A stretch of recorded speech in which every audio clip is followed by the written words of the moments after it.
Hello बच्चों, let's read the question. The question says, choose the reactions from the following options for which standard enthalpy of reaction is equal to the standard enthalpy of formation.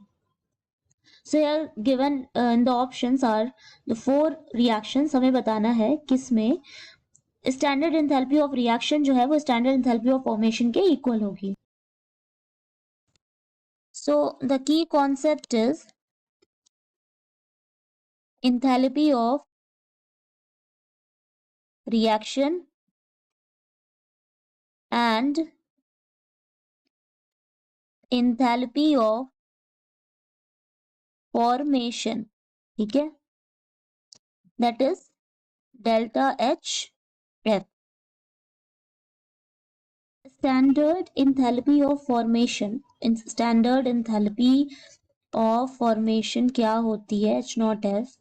ये क्या होता है जब 1 mole of compound बनाने में, ठीक है, that is from the reactants, जब जो हमारे रिएक्टेंट्स होते हैं वो क्या हो, एलिमेंट्री स्टेट में हो. तो जो रिएक्टेंट्स हो वो क्या हो, एलिमेंट्री, या फिर कह सकते हैं कि ओरिजिनल स्टेट में हो.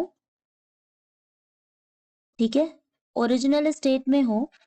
So the amount of energy जो उसको 1 मोल ऑफ कंपाउंड बनाने में लगती है उसको कहते हैं standard enthalpy of formation.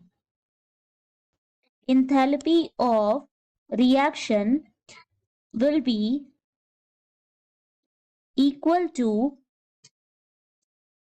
enthalpy of formation when of the product if the reaction is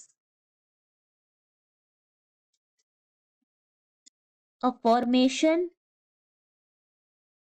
of only one product and from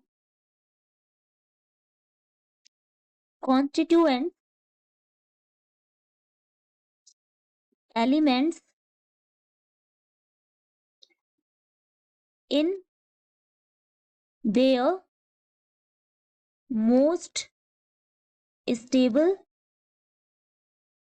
states. यानी कि जो हमारे रिएक्टेंट्स हैं वो एलिमेंट्री स्टेट में हो और वो एक ही प्रोडक्ट बना रहे हो, तो उस केस में हम कह सकते हैं कि delta H R, that is enthalpy of reaction, will be equal to the enthalpy of formation, that is delta H F. So one by one करके अगर हम रिएक्शंस को देखें तो इस थर्ड रिएक्शन में यहाँ पर क्या हो रहा है कि 2H2 gas plus O2 in gaseous form gives 2H2O. ठीक है, तो यहाँ पे ये ठीक है कि हाइड्रोजन जो है वो अपने एलिमेंट्री स्टेट में है एंड ऑक्सीजन भी गैसियस स्टेट में, ये भी ठीक है, और वाटर भी लिक्विड स्टेट में, ये भी ठीक है. बट यहाँ क्या हो रहा है, यहाँ में प्रोडक्ट जो है वो 2 मोल्स मिल रहे हैं. ठीक है, तो यहाँ पर इसलिए ये रिएक्शन जो है वो रॉन्ग हो जाता है क्योंकि हमें 1 मोल ऑफ प्रोडक्ट चाहिए था. ठीक है, नेक्स्ट आते हैं.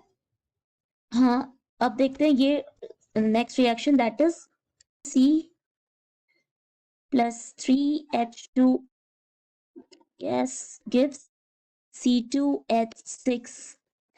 यहाँ पे क्या हो रहा है, यहाँ पे ये भी सही है, ये भी सही है, यहाँ पे 1 मोल भी है, ये भी करेक्ट है. बट यहाँ जो कार्बन है वो गैसियस स्टेट में नहीं होगा, दैट इज ये अपने एलिमेंट्री स्टेट में नहीं है. ठीक है, अगर ये C ग्रेफाइट होता तो ये ठीक होता, बट ये क्या है, एलिमेंट्री स्टेट में नहीं है. तो इसलिए यहाँ पर क्या होगा कि delta H R delta H F के इक्वल नहीं होगा. सो इट मीन्स कि ये भी ऑप्शन गलत है. नाउ अगर हम फर्स्ट देखें तो इसमें यहाँ पर ऑक्सीजन जो है वो ठीक है अपने एलिमेंट्री स्टेट में है और यहाँ भी एलिमेंट्री स्टेट में बन रहा है एंड प्लस यहाँ 1 मोल हो रहा है, तो इट मीन्स ये करेक्ट है. एंड अगर इस रिएक्शन में देखें तो सल्फर जो है वो सॉलिड स्टेट में है, ये भी करेक्ट है. एंड ये ऑक्सीजन गैसियस स्टेट में और SO2 भी गैसियस स्टेट में है एंड हमें 1 मोल मिल रहा है. सो इट मीन्स कि ये भी ऑप्शंस करेक्ट है. options, option A and option B, both are correct. Hope you understand it well. Best of luck.